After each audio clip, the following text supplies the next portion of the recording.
Okay, good morning everyone. We're here for, as you can see, an introduction to Linux IPC by Michael Karisk. Michael Karisk, I hope I'm pronouncing that right. You are. Is the author of the highly praised book, The Linux Programming Interface, a guide and reference for system programming on Linux and Unix.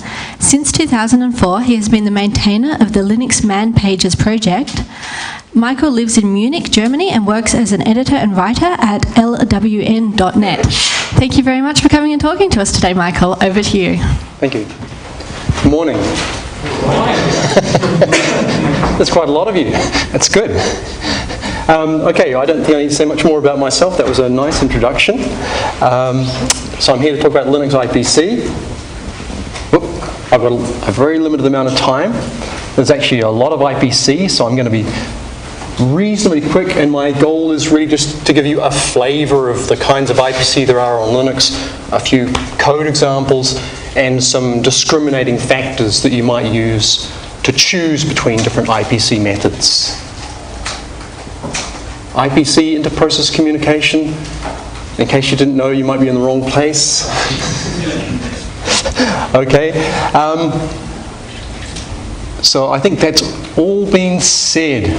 I'm the Linux Man Pages maintainer. Was that mentioned? Yeah, I've been the Linux Man Pages maintainer for, well, it's coming up to 10 years soon. A lot of the diagrams you'll see do come from that book, which is nicely product placed there. I've got 2 copies. You can feel free to browse afterwards if you like. More information online if you want it. I'm going to assume that you can read a bit of C and that you have an idea about some basic system calls in Linux, Unix, fork, read, write, open. But you don't need much more than that to follow what I'm going to do today. So the first thing to know is there is a lot of IPC on Linux. I think it's nearly a complete list. It's as complete as I could make it anyway. So there's something like about 20 or so different things there. If you want to try and understand it, the first thing that helps to start with is to try and classify it. And that's a first attempt at classification, where I've divided mechanisms into communication, things that are about exchanging data, synchronization, which is about coordinating activities of processes, and signals, which don't quite fall into either category, but can be both. Of course, whoops, what's happening here? Oh, hang on a second. Sorry.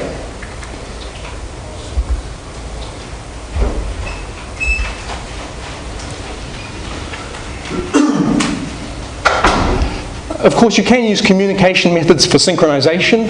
If you are tricky about it, you can even use synchronization methods to communicate data. So you can flip bits and semaphores backwards and forwards as a means of exchanging bits between 2 processes. It's just, why does this keep happening?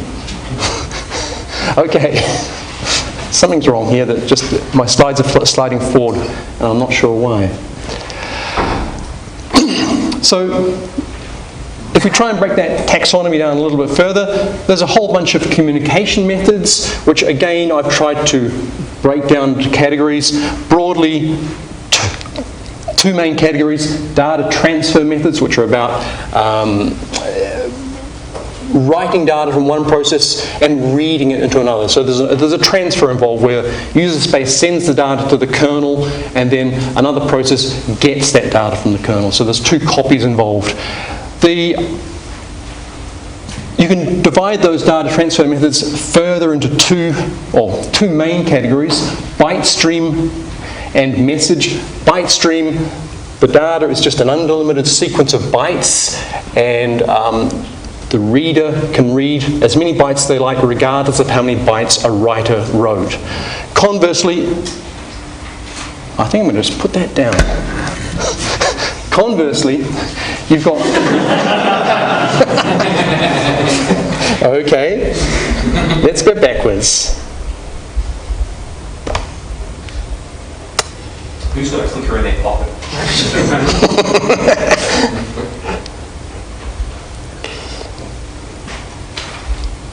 Okay.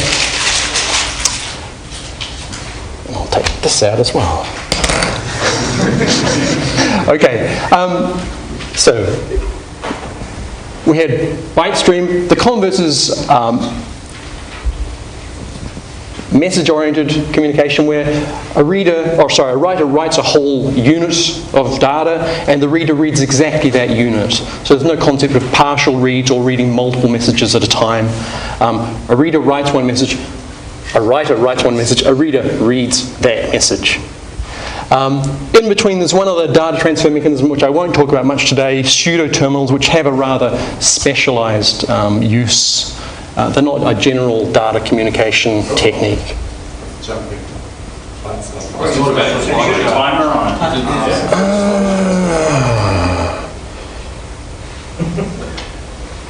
Now this is not something I set up. Who's an expert in LibreOffice? Where is Michael Meeks? Excuse me, folks, I'm sorry about this. Slideshow settings.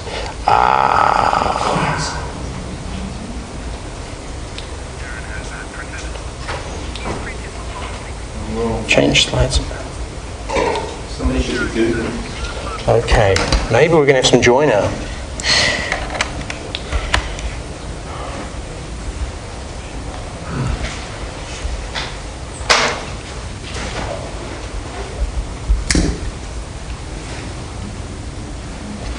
So pseudo-terminals I won't say so much about. They're quite specialized as a method of data communication. The other general category of data communication methods is shared memory, and the concept there is that you've got a bunch of processes or a bunch of threads that are communicating by sharing some physical pages of memory, and the communication just consists of writing some data into that memory, then it's visible to everyone. Synchronization, again, there's a number of categories that you can divide things into. Semaphores, event file descriptors, which I might find a brief amount of time to talk about depending how we go today. File locks, again, which I might find a brief amount of time to talk about. Futexes, which I won't talk about because they're a very low-level mechanism. Futexes are used to implement semaphores or POSIX semaphores and some of the thread synchronization methods, and then there's a bunch of thread-related synchronization methods. Mutexes, condition variables, barriers, read-write locks, and I won't go into those today. So this is an indication we're going to try and cover today. The bold blue stars are the ones I want to try and spend some time on, and the pale blue stars are the ones I might get to if we have some time. And if I don't, you can always ask me questions later. Synchronization methods, mainly I want to talk about semaphores. We might find time to talk about file locks and event file descriptors as well. These are the pieces I'm not covering, and I think I've already explained in most cases why. So, communication techniques. The original communication technique on Linux was a pipe. Okay, a pipe which everyone's familiar with, where you have a command like alias, you have the pipe symbol, and you run it through to a command like WC to find out the number of files in your directory. A pipe is a byte stream, so a writer can write an arbitrary number of bytes in there, a reader can read those bytes in any size unit they like. Single bytes at a time, 2 bytes at a time, 100 bytes at a time, or so on. It's unidirectional, in other words, data only goes one way through the pipe. A pipe has a write end, that's the end that things go in, a read end where the data comes out. So a pipe is just a buffer in the kernel. You can't seek on it, you can just do sequential reads. And I said it's already, it's reader, it's unidirectional. One thing, because it's a byte stream, you can't have multiple readers and writers. I mean, technically you can, but because data might be interspersed between writers, or readers would compete to read the bytes. Practically, it's difficult to do anything useful with multiple readers or multiple writers. So the way you create a pipe is with the pipe system call. What you do is you give it, oh, that's a typo there. That should say file, there's 2 there. You give it a 2-byte array of integers. Pass that as an argument to pipe. What it does is create this pipe, and the 2 array elements are the file descriptors that point to the write end of the pipe and the read end of the pipe. Easy to remember, 0 is for standard in, if you like, 1 is for standard out. It's the same convention, if you like, for those 2 array elements. And then you can just write into the pipe with a write system call, read from the read descriptor with the read system call. Pipes are anonymous. They don't have a name in the file system. Then the question arises, well, if 2 processes want to actually talk to each other using a pipe, what do? Well, the trick is they have to be related processes. And by related, I mean that one process creates the pipe, then does a fork, which creates another process. That fork duplicates the file descriptors of the parent in the child. So then you end up with this situation here. We've got a parent that's got 2 descriptors that refer to the pipe, and a child that's got 2 descriptors that likewise refer to the pipe. At that point, the 2 processes can communicate. Now, one of the things you then have to do is close the ends of the pipe that you don't use. Okay, remember I said a pipe is unidirectional. Well, if you want to communicate from the parent to the child, the parent would close its read descriptor for the pipe. Excuse me.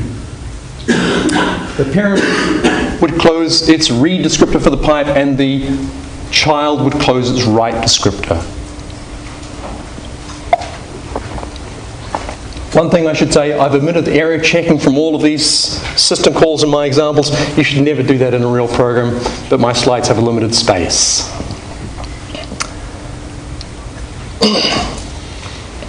Okay, closing those descriptors is actually quite important. Okay, closing this descriptor here in the parent, the read descriptor, and the write descriptor in the child, because that's the way that the processes on either end of the pipe can tell whether the process is on the other end of the pipe. So the child can tell that the parent has gone away if all the descriptors here are closed. Then the child will see an end of file on a read. Conversely, the parent can tell that the child's gone away if all of the file descriptors here are closed. Then a write into the pipe will fail with a sig pipe signal or an e-pipe error. So the next thing you should do is, having forked, each process should close the end of the pipe that it doesn't need.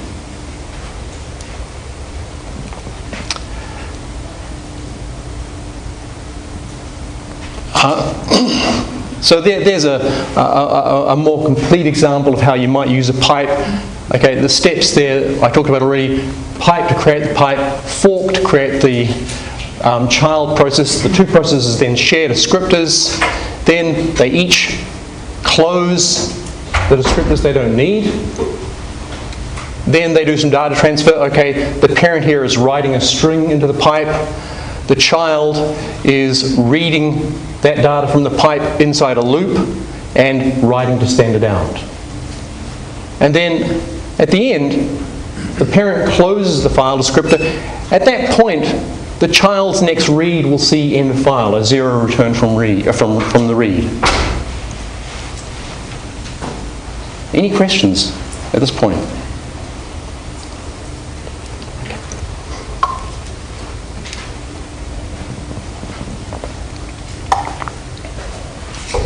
So if the pipe's empty, a read blocks, and if a pipe is full, a write blocks.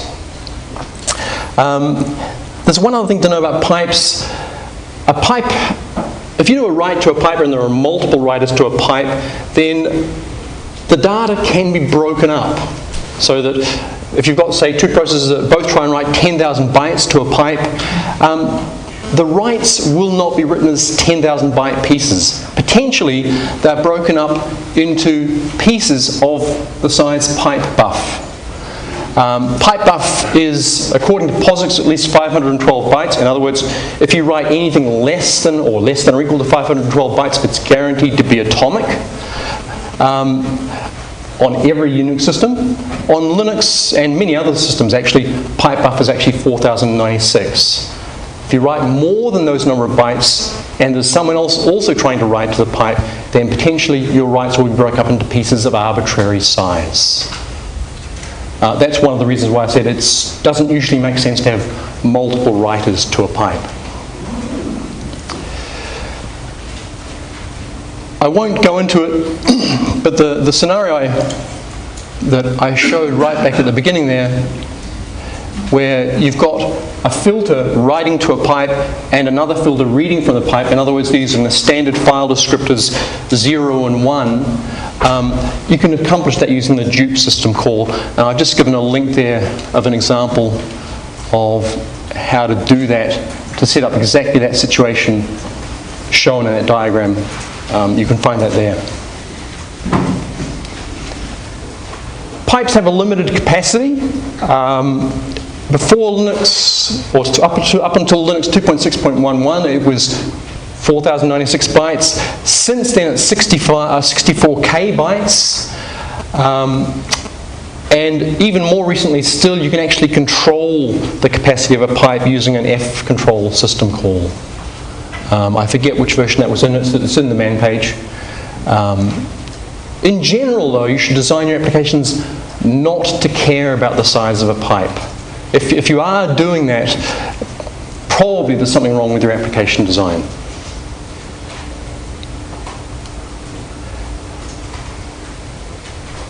Pipes are nice.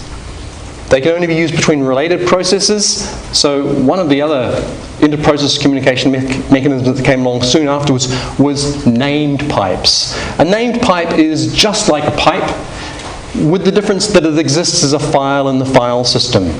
You create it using the make FIFO function, and then having done that, you can then open the named pipe and read and write just as with a normal pipe. And exactly the same rules apply.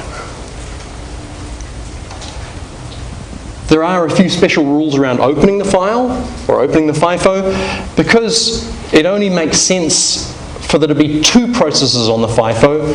Opens are synchronized. In other words, if someone comes along to open a FIFO for reading, that open will block until another process comes along to open it for writing. Okay, and then they're both ready to communicate.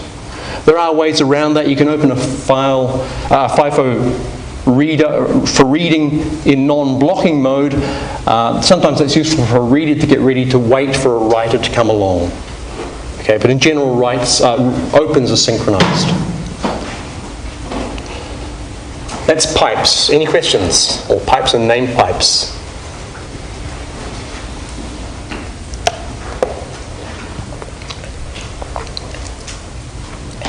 Okay.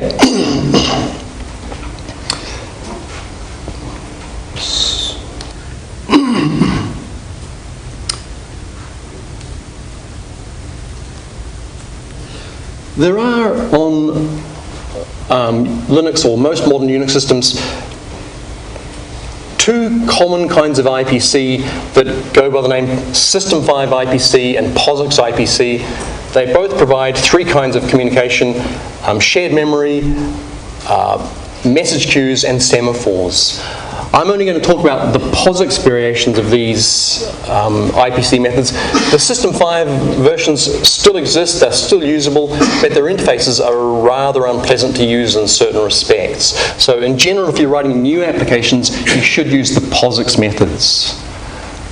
So I'm going to start talking about POSIX message queues now.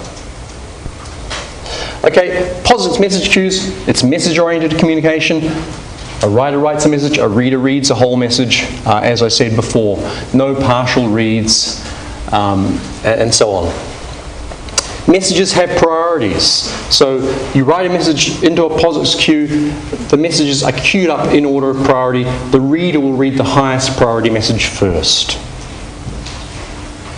There's another interesting and somewhat unique feature about POSIX message queues. There's a notification feature whereby you can say, when a new message arrives on this queue that was empty, tell me about it in some way. And there are various ways that you can choose to get informed, and I'll talk about those in a moment. So the API looks pretty much how you'd expect. Just by the way, all of these slides will appear on the net very soon, probably by tomorrow, at a location that I'll show you at the end. And I suppose they'll appear on the LCA side as well. Yeah. Okay, so the API looks sort of like what you'd expect. You've got an open call for opening and creating message queue. It's very much like opening and creating a file. Close, unlink for removing a path name. Send for sending a message to the queue. Receive to receive a message. And then there are a few odd looking calls at the end.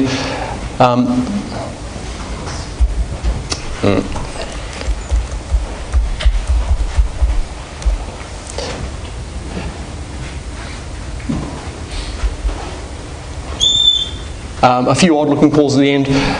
You can set and get queue attributes using these two functions, and this function here sets up that notification technique that I was talking about.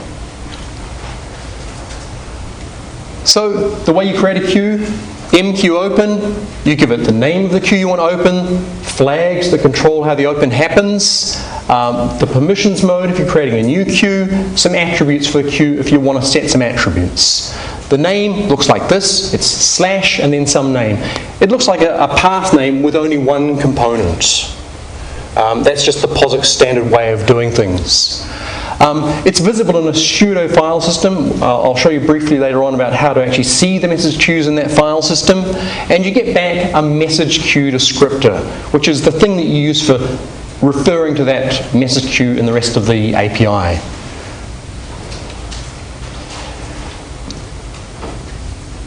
These flags, if you're familiar with the open system call for opening a POSIX message queue, look quite similar to an open system call. Create a queue if it doesn't exist.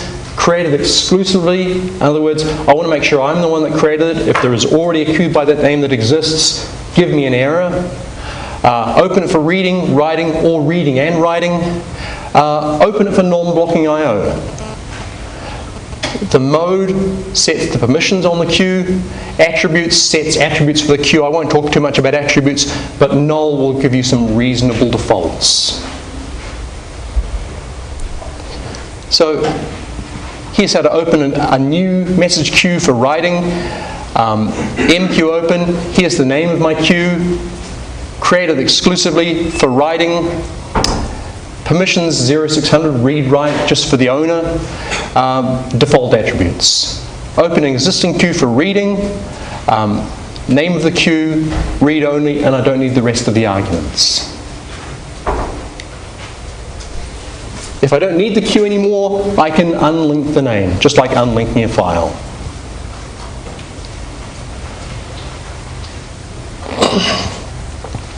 Message queues like pipes have a limited capacity. You can control that using the attributes that I talked about before, which I'll briefly mention later on.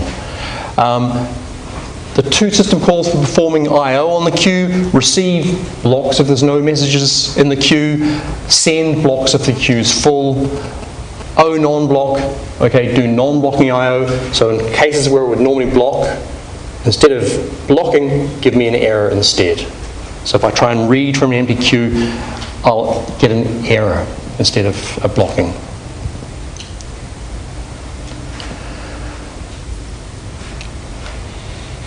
Sending. Okay, to send a message, you give it a queue descriptor, a pointer to your message, the length of the message, and the priority for that message. All of that I think is fairly straightforward. 0 is the lowest priority. Anything greater than 0 is a higher priority.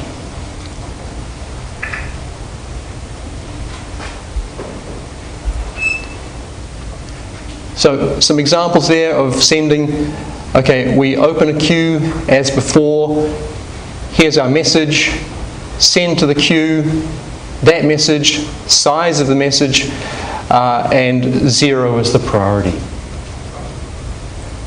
Okay, again, I've got some URLs pointing to bigger examples that contain these code samples.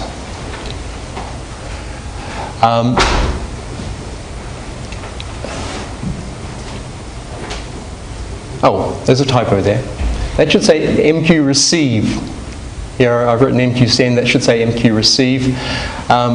Reading the same arguments, a descriptor, a buffer to hold the message, the size of that buffer, and a pointer to an integer which returns the priority of the message that you've read, so you can find out what the priority was.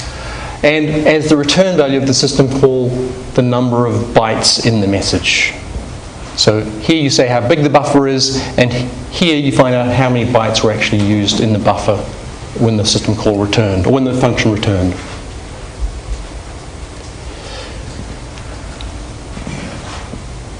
Oh, I've done it again. Okay, still the same typo there, but down here I've got the right example. Here, receiving a message from the descriptor, buffer, size of that buffer, which I've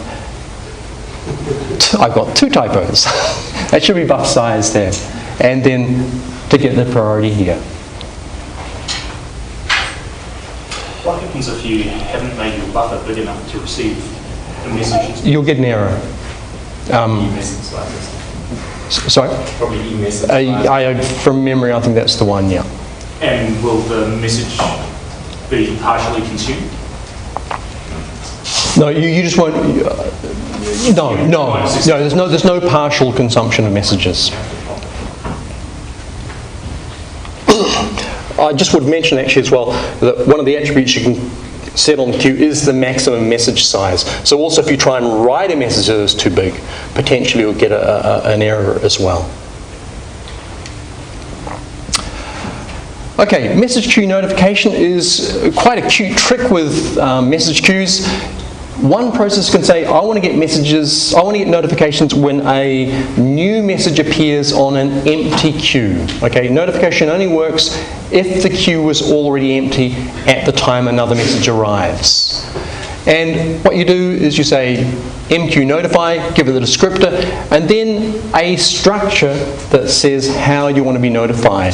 And there are, I won't go into the details, but there is an example in the man page. You can choose how you want to be notified. The two main ways of being notified are 1, send me a signal, or 2, start a new thread in my process and give it some information about the message that has just come in. It's a single shot mechanism.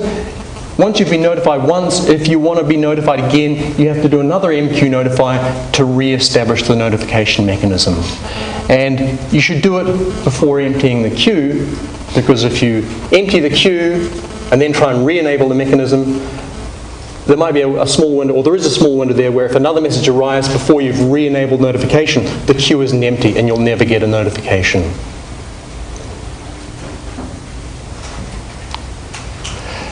I mentioned that there was an attribute structure associated with each message queue. You can set some flags on the message queue. You can set the maximum number of messages in the queue, the maximum size of messages, and you can find out how many messages are currently in the queue. And what I've just shown there is the various functions that get or set that information.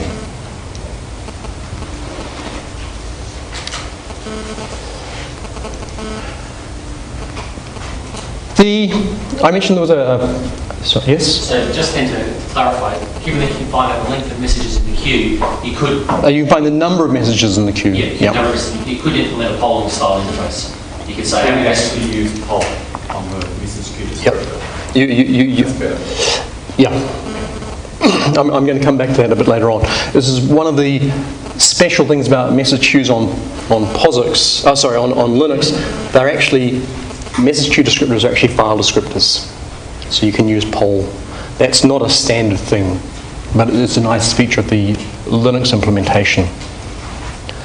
Okay, I mentioned that there was a file system that could show you your POSIX message queues. You can mount that file system by doing something like this. Make a directory for the mount point. Then you say mount -t mount the message queue file system, none here, and then the mount point. And then you can list the contents of that directory and see your message queues. So I've got one queue there, mymq, and if you cat that file, you get certain information about the message queue. The number of bytes in the queue, the current notification method in the queue. I forget what 2 is. I think it is notification by thread. So you've got 0, 1, and 2. 0 is no notification. 1 is signals. 2 is thread notification. And if some process has set itself up to be the receiver of notifications for that message queue, you can find out the PID of that process there. Much more detail in the MQ overview page. Any questions or any other questions about POSIX message queues? The messages of a given priority are guaranteed they'll be delivered in order. At a given priority, they'll be in order. Yeah. That's a good point. I should have actually had that on the slide. Does anyone actually use message queues? No. Does anyone actually move? I'm having trouble to think of some concrete examples. There are. I've used them for some applications, but sorry. Maybe embedded people. The problem is you have to change system-wide variables, so those attributes. Yeah. Change them up to a limit, but then you have to system-wide change them to get bigger. So you're limited by tiny little messages and small message queues, so it becomes unusable. Certainly. To Unix sockets. Sorry? Yeah, more Unix sockets. Yeah, no, certainly in the last organisation where I was working, people were trying to use POSIX message queues for some of their applications. I think I raced past it, or maybe I didn't mention it. Okay, there are per process limits, and as you mentioned, there are system-wide limits as well that control the operation of message queues. Again, the details are in the manual page. Okay, shared memory. The general idea of shared memory is a bunch of processes sharing the same physical pages of memory. When one process updates the contents of that memory, it's immediately visible to any other process on the system. Oops. So communication is just copying into memory. It's efficient because if you compare it with data transfer, what you're doing is you're copying some data from user space into the kernel, and then you're copying it back out during the read operation. Okay, and copying data in and out of the kernel is a relatively expensive operation. The trick then though is with shared memory, you've got to somehow synchronize your access, because synchronization comes for free with data transfer methods. Someone reads, someone writes. With shared memory, there's no actual control on the access to the buffer. So this is the situation then that you've got two processes with their page tables, and some of the page table entries in each process point to the same physical pages of memory. There are three types of shared memory that I'll try and race through. Shared anonymous mappings, shared file mappings, and POSIX shared memory. There is a fourth one again, which I'm going to leave out, which is System 5 shared memory, because like the rest of the System 5 IPC mechanisms, the interface is not so pretty. Okay, the difference between these three methods, shared anonymous mappings allow related processes to communicate. By related, I mean processes that are related by fork.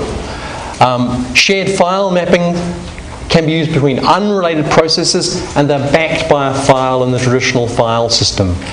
POSIX shared memory is for unrelated processes without creating a file in the traditional file system. So you may not want to bother doing I/O on a file, in which case you can use POSIX shared memory instead. All of these all of these mechanisms make use of the same system call, mmap. mmap's a rather complex system call. It takes a bit of time to break down. It's got 6 arguments. Those 6 arguments look like this. You've got, let's see what's the best way of, first of all, you want to create a mapping. dadd says, where do I want that mapping to be in my memory? Normally, you specify that as null, and the system chooses a default value for you to place the mapping. Len says how long I want the mapping to be. Prot says what protections I want on the mapping.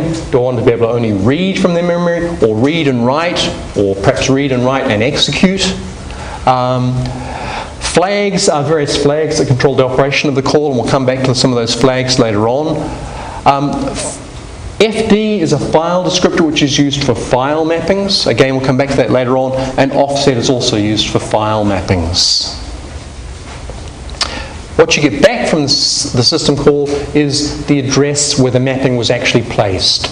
And even if you do explicitly specify an address here, you may not get back exactly the same address there, because this, at the least the kernel will round it to a page boundary and may simply override your request for some reason.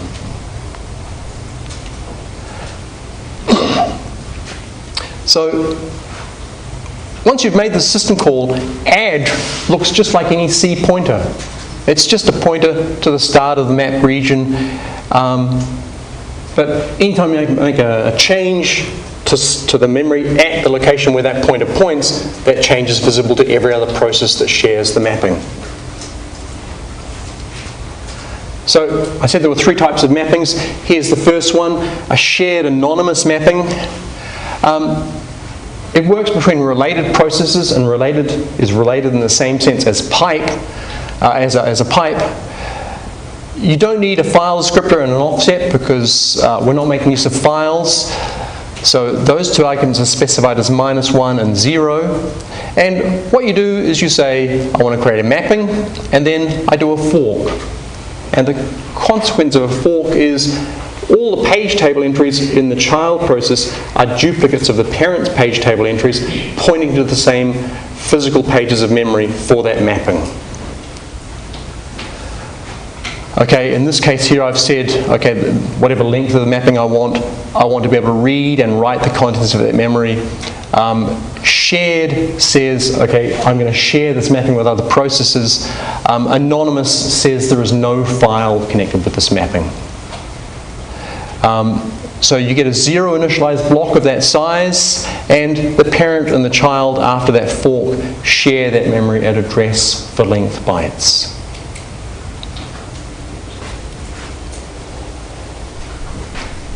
Probably I've said everything I need to say about this. I did have a few more slides just to break this down. Are there any questions about what that system call, or those 2 system calls together do?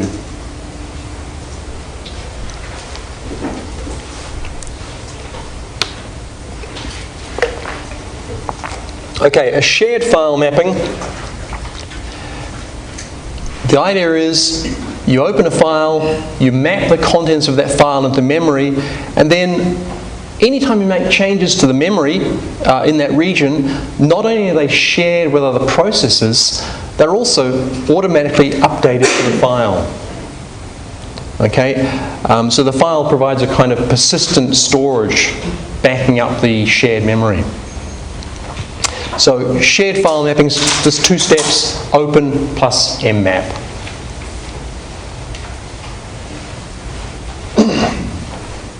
With a shared anonymous mapping, the mapping was initialized to 0, but when you open a file and map it, the contents of the memory are initialized from the file. And as I said, any changes you make to the file or to the memory are automatically carried through to the file, and all the processes that map the mapping share those updates in the memory, and their updates are propagated through to the file. So that's showing the situation there where you've got multiple processes. They're sharing the same map pages. The I/O to the file is managed by the kernel. Okay, processes by and large don't need to do anything to make this happen.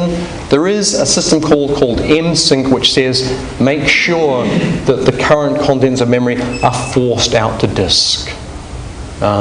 if you want to ensure that that's actually happened recently. So, create a shared mapping, open the file that you want to map, open it for reading and writing in this case because I want to update the mapping. Map null, let the system choose an address, size of the mapping that I want to map from that file. I want to map it for reading and writing. I want to share my updates with other processes. Here's the file descriptor of the file that I want to map. And 0 there is the offset. It says from what point in the file do I want to map. So 0 here says I want to map from the start of the file. But you could specify a mapping that started at some other point in the file as well. It'll need to be page aligned within the file. And at some point you probably don't need the file descriptor anymore and you can just throw it away.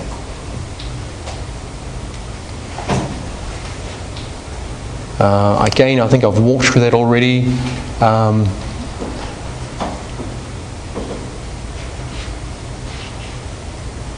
And again, as a result of the system call, you get the address at which the mapping was placed in memory. Any questions about shared memory mappings? Or shared file mappings, I should say. What file systems support MC? Sorry? What file systems support it? I think it's for the question of which ones don't support it. I think most file systems do support it. I can't offhand, I can't think of any common file system that doesn't. So the file, a file system does have to support it, but It mounts under dev SHM, but on different Unixes it can be in slightly different places. yeah. The other thing to note is you should write to that file the full length that you want to write it, because often if dev SHM fills up, you won't know until you actually try to write it, which might be too late. I think you don't mean dev SHM, I think you mean... No, not to the whole directory, to your file. Yes. So if you say open a meg, yeah. and it's not going to be there, you won't know until you finally get there, and then you'll get a nasty session. Right, depending on your overcommit policy. Yeah. Okay, POSIX shared memory is the third variation there. The difference between the two previous ones, it's for sharing memory between unrelated processes, but with the difference that you don't need to create a file and do file I/O. Okay, you may not want. You may not need this file backup, and you don't want the kernel to go through the extra work of syncing all of your updates to the file. But you do want unrelated processes to communicate. Okay, in that case, you can use POSIX shared memory to achieve that scenario. Okay. The API looks a little bit familiar from POSIX semaphores. Shared memory open. Okay, open or create the shared memory object. mmap to map the object into memory. If you don't need the object anymore, unlink it with shared memory unlink. Then there are some other system calls that are also useful with POSIX shared memory. fstat allows you to find out the size of a shared memory object. Okay, fstat is the general purpose system call for getting the attributes of a file. Well, you can apply fstat to the file descriptor that you get back from shared memory open to find out the size of an existing object. ftruncate, again, you can apply it to this file descriptor to change the size of the mapping. And you can change the ownership and the permissions on a shared memory object as well. So, opening a shared memory object, you say shared memory open, name of the object, flags that control the open, and the permissions that are going to be placed on the object. So that'll open an existing object, or open and create a new object. The name looks just like the POSIX semaphores. You say slash some name. You can see that name in a dedicated temp file system at /dev/shm. You get back a file descriptor that you use in the rest of the API. Okay, the flags, most of them look pretty familiar. Create the object if it doesn't exist, make it an exclusive create, Do I want to have this mapping for read-only access or for reading and writing? And if it's an existing object, I can truncate it to 0 length. And I can set the permissions. Whoops.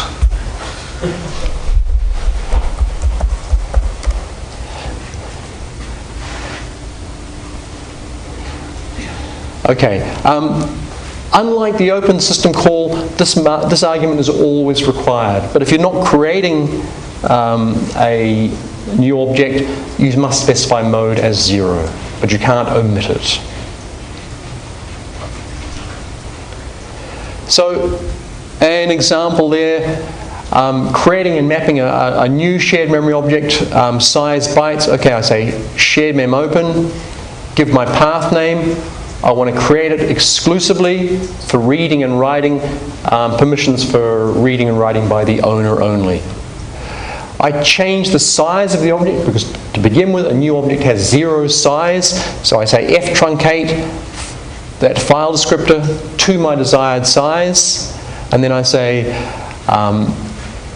map that object, add an address chosen by the system. Here's its size again. Here is the permissions I want on that memory. I want to map it shared so other people, other processes can see my updates. Here's the file descriptor I want to map, and map from offset 0 in that shared memory object. And I get back the address where the mapping is placed.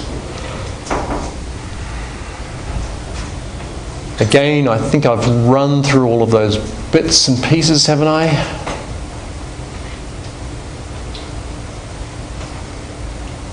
Any questions about that? Okay, now if you've got an existing shared memory object, things look slightly different. You say open it, there's the path name. I'm going to read and write that object. 0 for the mode because I'm not creating the object, so I have to specify 0 there as the permissions. Then I need to find out how big that object is because someone else has already created it and sized it. So I make an fstat call which passes one of these stat structures as a second argument, and as a result I get back the size of that object. And I use that in my mmap call to specify how big my mapping is. And then it looks very much the same as before.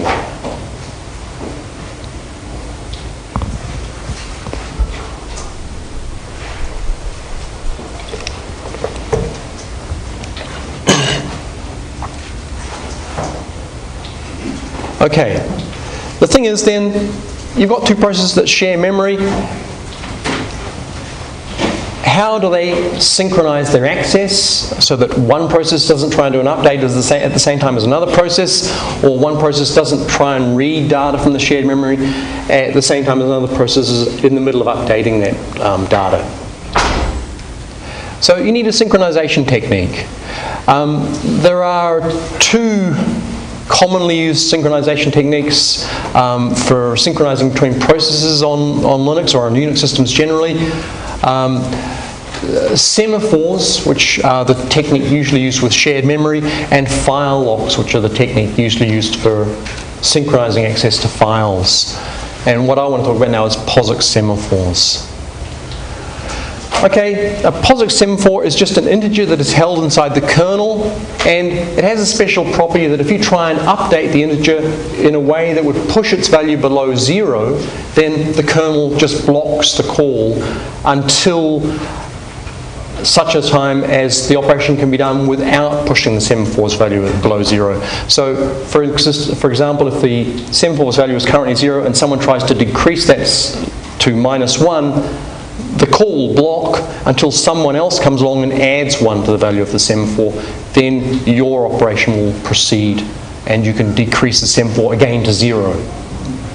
Okay, two fundamental operations for a POSIX semaphore. Sempost, increment the semaphore by 1. Semwait, decrement the semaphore by 1. Sorry about that. These typos will be fixed by the time the slides go up. Okay. So post is increase, wait is decrease. and the wait operation is the one that can block.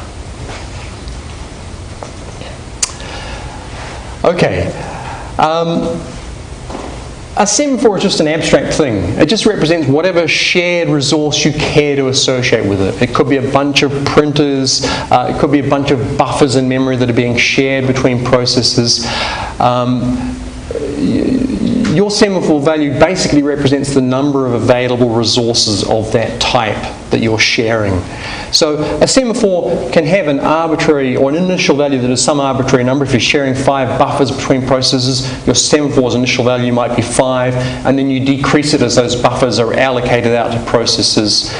And if they're all allocated out, the semaphore's value becomes 0, and no one else can allocate a buffer until one of the processes releases the semaphore, increases the value of the semaphore. A very common way of using semaphores, though, is just 0 and 1. In other words, a binary semaphore. In other words, there's a single resource, and the semaphore only has the values 0 and 1. The example that is relevant there for us is shared memory. Normally, you only want one process to update the shared memory at a time, so the semaphore's value is either 0 or 1. There's 2 types of POSIX semaphores. There's what are called unnamed semaphores or anonymous semaphores. The way to share those between processes is to put them into the same piece of shared memory. So you can do something like creating a shared memory object and embedding a semaphore inside that shared memory object. The other flavor is named semaphores, and these exist independently of anything else. They're objects that you create and manipulate and then destroy or unlink. Then you've got a bunch of operations for performing on these semaphores. Okay, for unnamed semaphores, these are the operations you can perform. seminit says, I want to initialize a semaphore to a given value. And you specify as well a thing called the pshared parameter. And the pshared parameter says, what kind of sharing do I want for the semaphore? And you can either say, well, this semaphore is going to be shared between threads, so I specify 0 here, or it's going to be non-zero, which means I share between processes. And depending on what you're wanting to do there, this is a hint to the kernel, which may help it optimize the use of the semaphore. Okay, depending on whether you're sharing between processes or threads. Sempost. Add 1 to the value of the semaphore. Semwait, decrease 1 from the value of the semaphore. Semdestroy, I've finished with the semaphore. Free all the resources associated with the semaphore so that they can be reused by the system. So, an example of how you might use semaphores. If you tried to use shared memory as a kind of pipe, you could have a reader and writer and implement this sort of scenario where I've got a writer here that is reading data from somewhere else, writing into the shared memory, and another process which is reading from the shared memory, copying that data out and perhaps writing it. Another typo. Should be saying copy the data block from shared memory to standard out. That'll be fixed as well. Okay, now you can. The point here is that you want your 2 processes to have synchronized access to the memory so that this process here doesn't try and read at the same time as this process is trying to write. That's one thing you want to achieve. You could do that with a single semaphore, but not only that, you want to enforce lockstep access. In other words, first of all, the writer has a turn, then the reader, then the writer, then the reader, then the writer, then the reader. Otherwise, you might have a situation where a writer writes 2 buffers into memory, one on top of the other, before the reader has had a chance to read one of those buffers. Okay, and the way to do that then is with 2 semaphores, which I've called the writer semaphore and the reader semaphore. Okay, you set things up so that initially the writer semaphore is available, it has the value 1, and the writer says, okay, I'm going to wait till the semaphore value is 1. Then when it is 1, I'll decrease it and update the shared memory. And then I'll tell the reader that its semaphore is now available. Okay, its semaphore, we assume to begin with, has the value 0. And the reader is going through a similar sort of loop. It says, I'm going to wait for my semaphore to be available, then I'll read the data from the shared memory, and then I'll tell the writer that it can have a turn. So you've constantly got the semaphores flipping backwards and forwards to allow the two processes to alternate their access. Okay, I just will look at a little bit of code that does this. So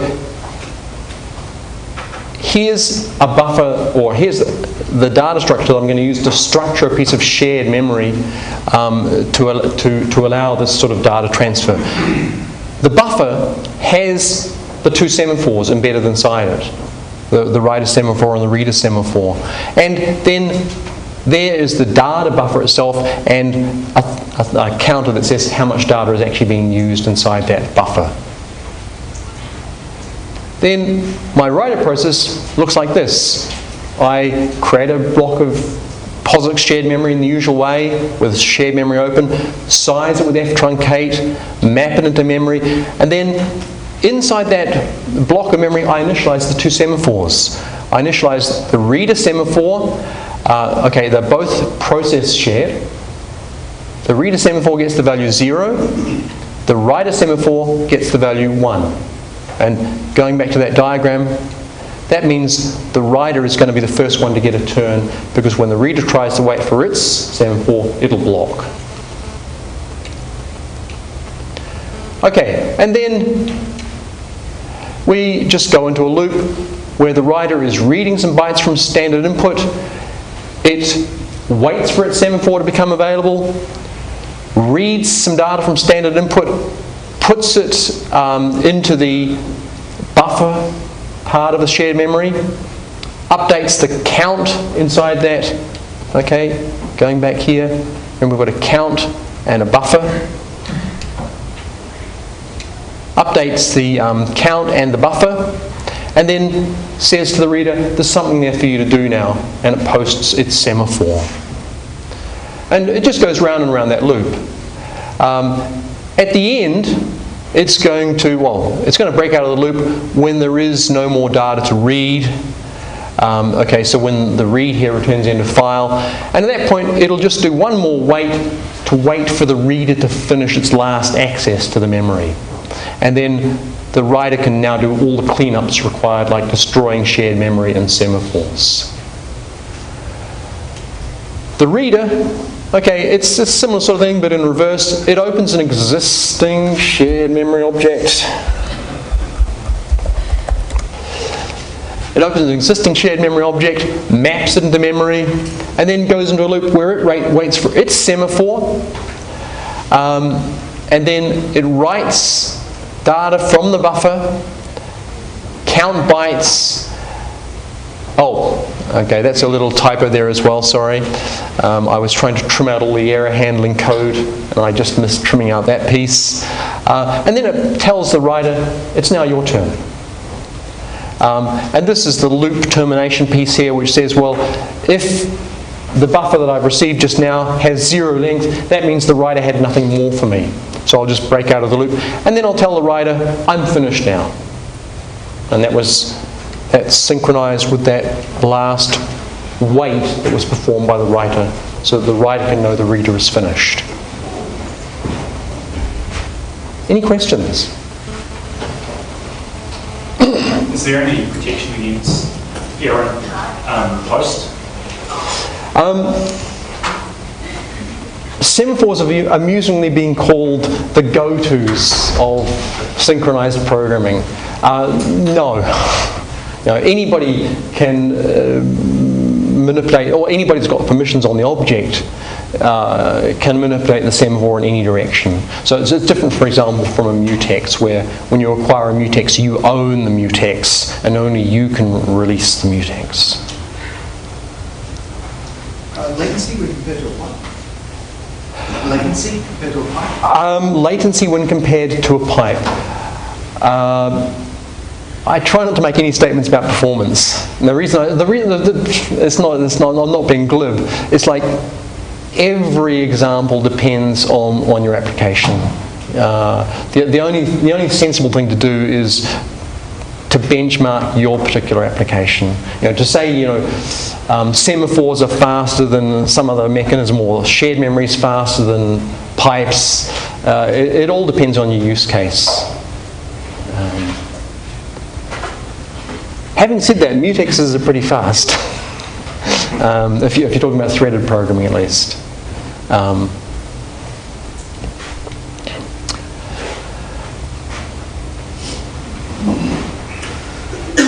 That's unnamed semaphores. Named semaphores. Again, the story starts to look pretty familiar here. How long do I have, by the way? I think you've got another IPC. Great. Okay. Named semaphores looks fairly similar to the POSIX APIs we've seen already. You've got an open call that says open and possibly create me an object. Unlinked says get rid of the path name for that object. So you say semopen, the name of the object you want to open, flags that control the call, permissions for the object you're creating, and here you can specify the initial value of the new semaphore you're creating. Those last two arguments are only needed if you are creating a new semaphore. Again, the name has this form / and some name. Again, you can see the semaphores, the named semaphores you've created in this tempfs @/dev/shm. You get back a pointer to a semt, which is just a reference to the semaphore, and use that in the rest of the API. So the flags that you can specify there, create, okay, I want to create the object if it doesn't exist, create it exclusively. I want to make sure I'm the one that created it. And as I said, the other two arguments here are only needed if you're creating a new semaphore. Oh. And that's as much as I have to say about semaphores. Any questions?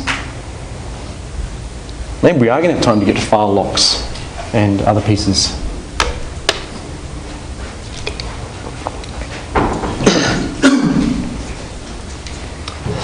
Okay, so next IPC mechanism, sockets.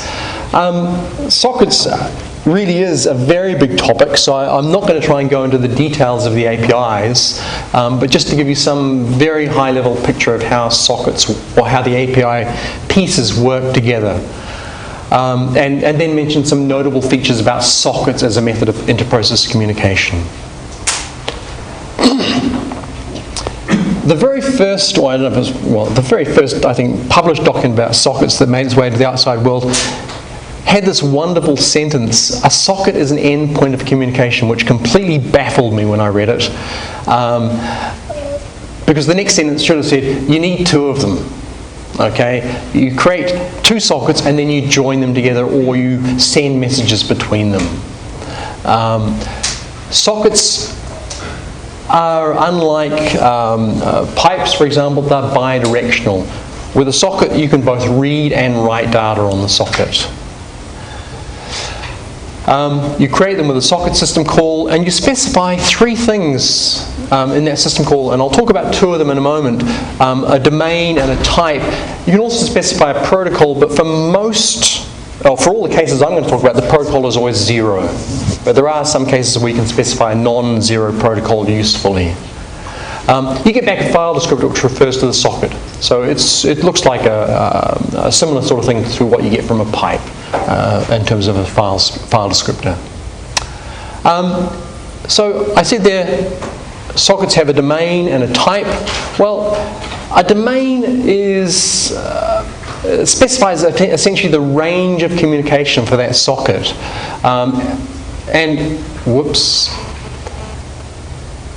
Is it communication on a single host, or is it communication across a network? That's the thing that's specified by a domain. And coupled with that then is the method of how you're going to identify this socket. Okay.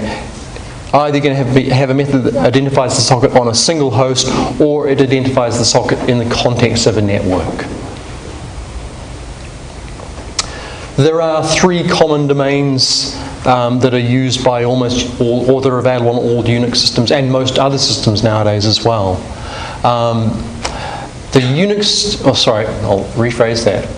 These 2 are available on most systems. This one is available only on Unix systems normally. Unix domain is for communication on a single host. The address of a Unix domain socket is just a path name. Okay, so that's how applications identify each other's sockets. IP4 domain, AFINet, is for communication over an IPv4 network. The address that's used for identifying sockets is an IPv4 host address, 32 bits, and a port number. The port number there just distinguishes, okay, you've got 20 different applications on the same host. You need a way of distinguishing those various applications. Well, they're connected to different port numbers. Okay, and so when I want to, when I want to connect to a particular application on an IPv4 host, I specify the IP address of that machine and the port number where I know that application is connected. IPv6, it's the same idea but across IPv6 networks. 128-bit address this time plus a port number. Now, the other thing that you've got when you create a socket using the socket system call is the type. The type tells you about the semantics of the communication. And you've got 2 main types available. You've got stream sockets, which are byte stream, and you've got datagram sockets, which are message oriented. Some systems, including Linux, provide other socket types. One socket type that you find on Linux with Unix domain sockets is sequential packet socket. And a sequential packet socket, as I'll mention a bit later on, is sort of like a cross between these 2. It falls somewhere in between. So a stream socket, it's a byte stream. It's a byte stream, so therefore necessarily connection oriented. You've got 2, it's like a telephone call. You have 2 sockets that are connected to each other and they're just streaming bytes to one another. Readers can read any arbitrary number of bytes, writers can write any arbitrary number of bytes. There's no connection between what the reader must read versus what the writer has written. Use duplets. Yeah, so you can do things in both directions. There's 2 channels on a socket, yeah. A stream socket is reliable. What that means is either the data arrives intact or it doesn't arrive at all. In other words, things just broke down completely. Intact means it arrived in order and unduplicated.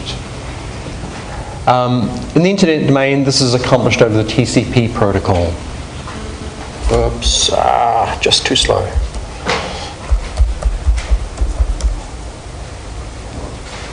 Okay, then you've got datagram sockets. It's a message-oriented type of communication. It's connectionless. It's like the postal system. You can fire out a message using your datagram socket. You can fire out a message to any other socket, any other datagram socket that whose address you know. It's unreliable. What that means is messages may be duplicated, they may arrive out of order, or they might not arrive at all. Your application level logic has to handle that possibility. In the internet domain, datagram sockets are implemented using the UDP protocol.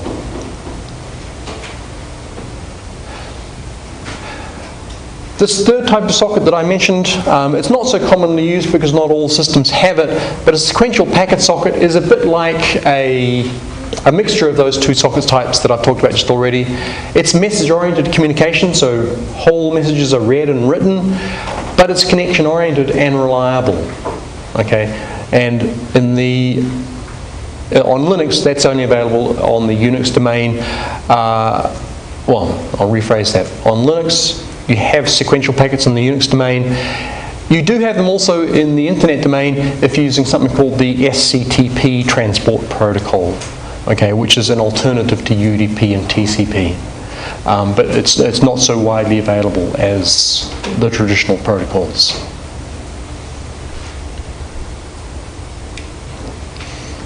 Yeah, just on that one. Yeah. Is it commonly used?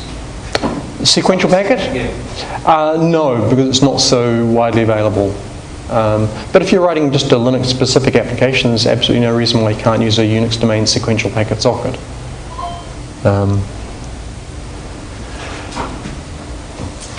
Is that visible down the back? Because I've got also this version in 2 pieces. Okay, this is just, the idea is just to show you here how all the system calls that are working with stream sockets are used together. So I've just to make it a bit more visible, I've cut the diagram into 2 pieces, and so the top half is this piece here. To do stream-oriented communication with sockets, you normally have what are called an active and a passive socket. An active socket is the one who starts up the connection, if you like. The passive socket is the one that waits for a connection. Okay, so if you're going to wait for a connection, there's various things you have to do. First, you have to create your socket. Bind says, give my socket an address so that other people know where I am. Listen says, well, I may have multiple clients that are going to connect to me, and I may not be able to may not be able to respond to them all immediately to their connection requests.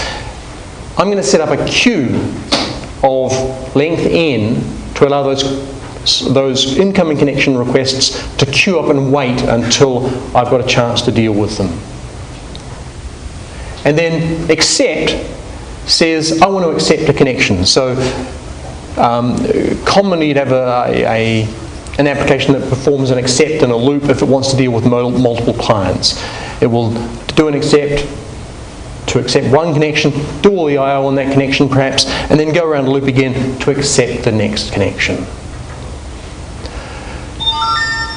Accept blocks until an active socket comes along. Okay, an active client says, I'm going to create a socket, and then I'm going to connect to the address that was specified here by the bind. And at that point, the accept unblocks, and the 2 processes can then communicate using traditional system calls, read and write backwards and forwards. When they've done, they can close their ends of the socket.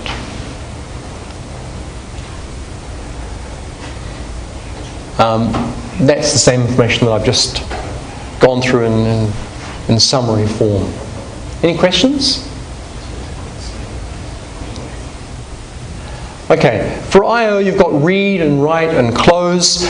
There are also there are a number of socket-specific system calls, but 2 that you might use with stream sockets are send and receive. They're just like write and read, except they've got an extra flags argument that allows you to add some socket-specific behaviour to the I/O operation.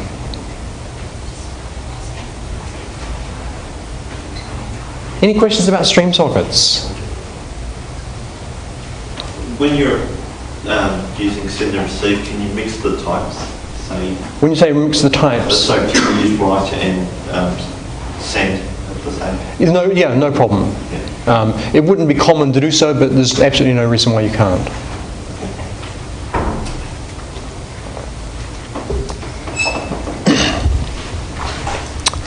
Okay, datagram sockets are a whole lot simpler in a way because there's no connection involved.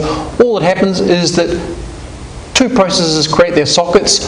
At least one of them has to bind to an address, and then they can send data to and from each other using 2 special socket system calls, receive from and send to. Send to says, I want to send data, and you specify an address. Receive from says, okay, give me some data that's being sent to me. Receive from has the capacity to also, as well as receiving the data, to receive the sender's address. So after a receive from, you can typically turn straight around and do a send to back to the address that you've just discovered. And again, when the two processes are finished, they can close their sockets. Any questions?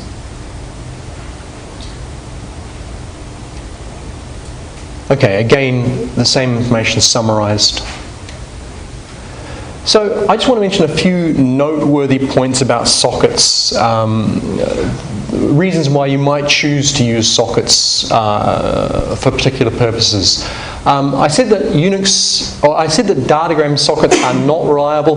Well, in the Unix domain they are, because it's all happening on the same host system. There's no problems with networks to worry about. So Unix domain sockets, at least on Linux, and I think every Unix system are reliable. Unix domain datagram sockets. So is there any point then to the secret packets on a Unix socket? You know what, if you know what I mean? If they're reliable, that's what the secret packet could use. And ordering. Yeah. I think in theory there is no reason. So from portability, or in practice there is no reason. Yeah, there's a portability. Yeah. You might want to stick to. You might want to stick to datagram sockets. Yes. I'm not sure. Certainly in the early Unix systems that I came across, there was never any stated guarantee about Unix domain sockets, datagram sockets being reliable. I never thought back then to actually test that. And now those systems, I don't have them anymore. It's a long time ago. But you know, every modern system that I've been able to test, Unix domain sockets are reliable. Unix domain datagram sockets are reliable. Another interesting thing you can do with Unix domain sockets, which is quite special, is you can pass file descriptors across Unix domain socket. And what I mean by this is you've got two processes. One of them opens a file and then creates a connection to another process using a socket, and then uses a special system call, a special socket-related system call, send message, to actually pass the file descriptor that is just opened to the other process. So it's a way of, in effect, passing access rights to a file object from one process to another. And that actually finds a lot of uses in different places. That's for passing event files. Sorry? Nice for passing event files. For all sorts of file descriptors. I think, among others, for instance, systemd uses this technique as well for hanging its pieces together, but I forget the details.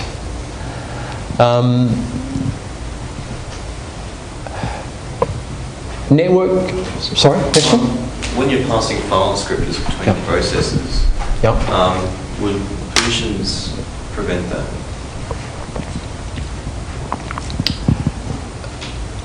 No, this is a short answer. First of all, it's all under application control. So, you know, the two processes have created the socket. One assumes that they've decided they want to pass the file descriptor between them. So, you know, the application is not going to pass a file descriptor to some other random process. These are processes that are designed to work together. So, there's no need for access control as such. The application's already enforced that. Yeah? Yeah.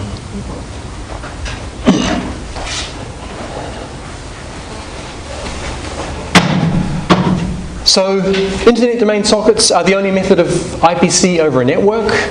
So that's the reason why you might want to use internet domain sockets. UDP sockets have the characteristic that you can broadcast a datagram to multiple receivers, or multicast a datagram to selected receivers. One other system call that I didn't mention so far, but which again might be useful, socket pair is a system call which creates essentially a bidirectional pipe. Okay, it looks just like a pipe call. You give it an array of 2 file descriptors. It gives you back a reading, it gives you back 2 ends of a socket pair that you can then fork, and 2 processes can communicate in a bi-directional fashion using that socket pair.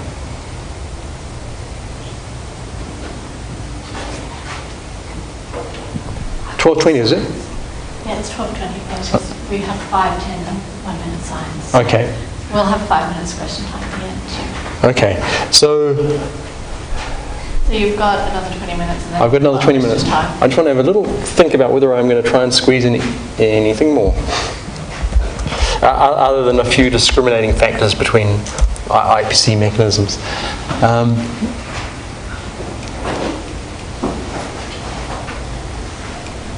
Now I think I'll just see how I go with these pieces. Okay, there are some other criteria that you might use for selecting between IPC mechanisms. And I just want to look at some of those. There are some obvious things: consistency with your application design, functionality that is consistent with what you want, but there are other criteria as well. First of all, every IPC object has an identifier, which is the thing that identifies how do you find the IPC object, and a handle, which is the thing that you use to refer to the object when you are actually working with it. So if we took that analogy back to files, the ID is the path name of a file, a handle is the file descriptor. Okay, there's an analogy in most cases with each kind of IPC object as well.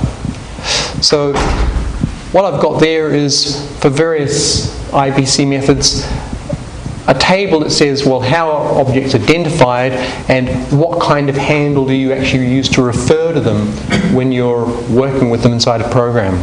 So pipes, for example, have no name. FIFOs have a file system path name. Unix domain sockets have a file system path name. Internet domain sockets have an address and a port number, and so on and so on. When you're working with those objects inside a program, well, many objects are accessed via a file descriptor. There are some other possible handles there. I talked already about a message queue descriptor, a sem_t star for semaphores. I haven't talked about System 5 IPC, but they have their own special identifiers, which are weird and wonderful. One of the relevances of all of that is the things that use file descriptors can be multiplexed. So any of those techniques there that uses a file descriptor for data communication, so pipes, FIFOs, sockets, where are we? Message queues. A message queue descriptor really is a file descriptor. Any of those techniques can be used with poll, select, and epoll, so that you can monitor multiple descriptors at the same time to see if I/O is possible on any of them. Okay, you often have a situation where you've got a network server, for instance, that is handling multiple clients at the same time. It wants to find out whether there is something to read from all of those clients. Well, it can monitor all of those clients at once using one of these mechanisms. Yeah, I'm sorry, I don't have time to go into that. I just want to let you know that this does exist. It's a mechanism for monitoring multiple file descriptors, saying, is it possible to do I/O now on any of these file descriptors? I think there are now examples in all of those manual pages, so you should be able to piece it together. It's just worth knowing they exist. So you can use these mechanisms with all of those IPC mechanisms, and this is one more good reason why people avoid System 5 message queues, because they don't use file descriptors and you can't use these techniques. Another discriminating factor for why you might choose a particular IPC mechanism is how is the access to the mechanism controlled. Well, there are various possibilities. It could be based on user and group IDs and a permissions mask. It could be based on whether the processes are related via fork, or it could be something else. It could be something determined by the application, for instance, which is what happens with internet domain sockets. So, again, I've tabulated there for various IPC mechanisms what the mechanism is that defines accessibility. For a lot of mechanisms, it is a permissions mask, in other words, a user and group ID that are associated with the object, and read-write permissions for 3 different classes of user. Some objects like pipes, it's related processes.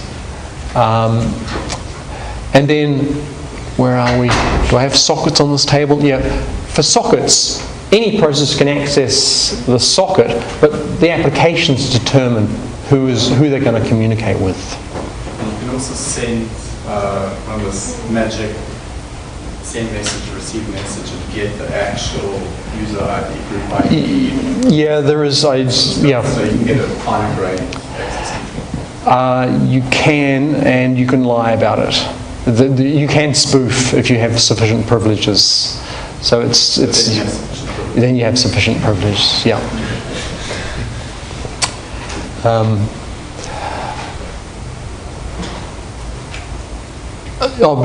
Sorry, I need to pause there. That's for Unix domain sockets. Yeah. So where I was talking about internet domain. Yeah. Yeah. Okay.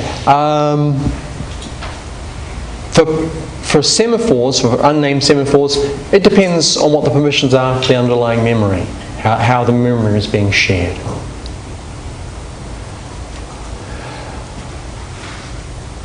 Another discriminating factor for how you might choose an IPC is based on its persistence. Okay, how long does the IPC object live?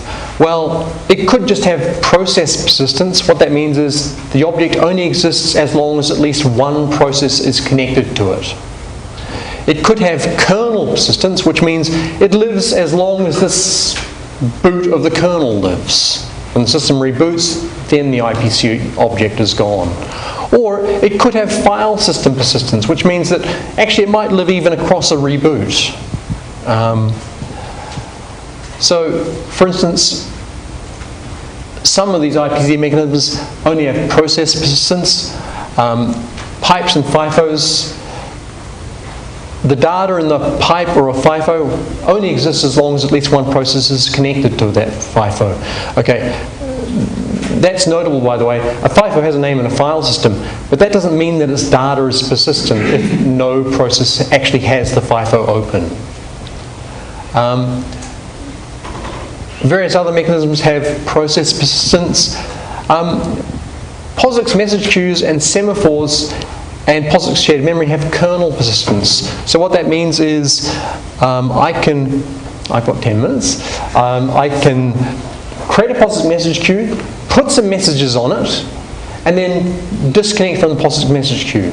My process can terminate. Those messages will still stay there until some other process comes along, opens the message queue for reading, and reads the messages. But they'll disappear if the system reboots.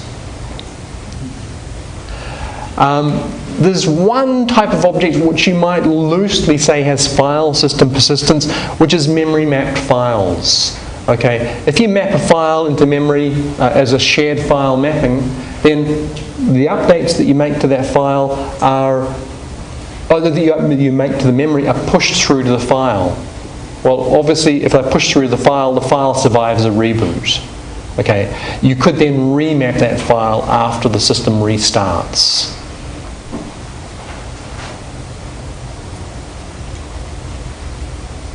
Any questions on those discriminating factors? And I think I will stop there and take questions in case there are any more. Just on the last one with the memory map file, how do we make sure that the file is consistent with the memory? So what's the mechanism? Does the kernel block until the file is consistent? Essentially, it's the kernel's paging mechanism which just keeps things in sync. So the mapped file is essentially the paging store for that memory, which means that who knows when it precisely updates, but you can control that with this msync system call. Does that apply if the process exits unexpectedly? Are the pages updated if the process is killed? I always do an msync. It's never been quite clear to me, reading documentation and standards, what is guaranteed. But if you do an msync, you're supposed to have a guarantee. There should still be in the page cache, but you want to be guaranteed that the system will crash. Yeah, just msync. I mean, if you're using it for IPC, you probably don't care. And it's more of an issue that you actually want to clean up. And so to me, the system's process is much stronger because you want to help things actually clean up if you crash or whatever. Yeah. It's a whole other angle, is that you don't want things that are system-wide. So if the two sides crash independently, actually things get cleaned up. You don't want system-wide things just left there. Yeah, it all depends on your use case. But yeah, you don't necessarily want to have this sort of persistence. The last little bit of questions, so that I'm getting from there they're not hearing the questions very well on the AV. Can I just get people to put up their hands and I'll run the mic over? So who has questions? Okay. So what techniques do you use to ensure that there's a single instance of an application running, like say Firefox, for instance? Well, that's kind of a separate question. The point is, you want to create you need to have some proxy to ensure that in a way. So, some object that you create that only one process can create. The traditional way of doing that on Unix systems is to create a file and place an exclusive lock on it. But you could create one of these persistent IPC objects, and if there's already one there, you could use that as your proxy for deciding the process doesn't exist. Doing things with a file has a few virtues, because people do things like writing a process ID into the file to so that if someone then comes along and reads the file, they can say, well, actually it's locked at the moment by this process. So I know whether, and then I can know actually, well, maybe that process died. The PID was this, but there's no process with that PID on there. This lock file is actually invalid. I'll just delete it. That's the traditional Unix way of doing things.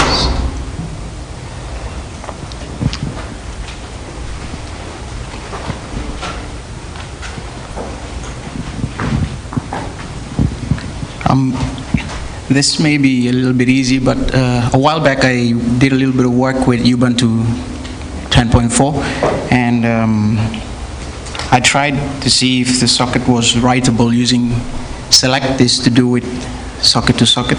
Yeah. And I got a send message called failure saying bad descriptor error. Okay, so it's a mistake. I think what you're talking about is a mistake that people often make with the select and poll system calls. What those system calls say, I think I actually said it myself, they tell you whether a file descriptor is readable or writable. Well, what is really meant by readable or writable is a read call could be performed without blocking, or a write call could be performed without blocking. Now, that might mean either that the data can be written, or the write call is going to fail straight away for some reason. And that's what select and poll are telling you. Either the write will succeed immediately, or it's going to fail because the descriptor isn't writable for some reason. Do you think there's a possibility where we can use a cmessage len to the macro to adjust something in the selector? To do what? Using the cmsg len macro. Yeah, but in order to do what? To fix the problem with maybe the language of the selector. I don't think so. It's a little hard for me to say without knowing more about what you're doing, but I don't think so. Really, applications, just if they're using select and poll, need to be built around the possibility that readiness means All it says is the system call won't block. Okay, which doesn't mean data will be transferred. It means either data will be transferred or the system call has an error condition.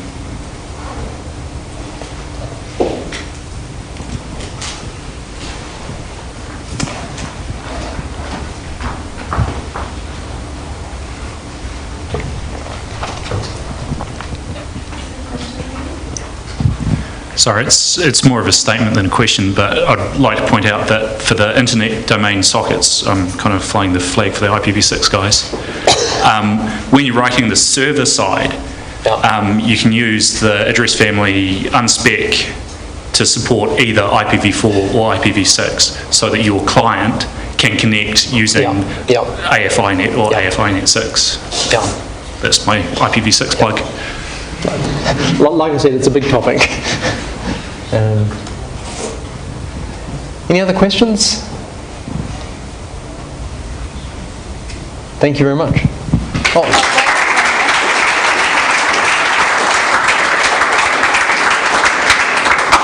We have one very latecomer question here. No, too late now. So how do these compare to something like dbus? dbus is really a much higher level sort of thing. It's a much higher level of abstraction. Where I'm no dbus expert, but the point is it's a high level mechanism for processes to discover each other and set up parameters for how they're going to do things. But dbus, for instance, has very poor bandwidth and responsiveness. So you might use dbus to synchronize some stuff between your desktop applications, but if you want to pass vast volumes of data quickly, you wouldn't use dbus for that. Control and structured messaging. As long as there aren't a lot of messages. It's a very good abstraction where you've got a bunch of unrelated processes, they want to discover each other. Okay, any other final questions? No? Okay, well, can you all join me in thanking Michael for a fantastic talk? Thank you very much, and we hope to see you again.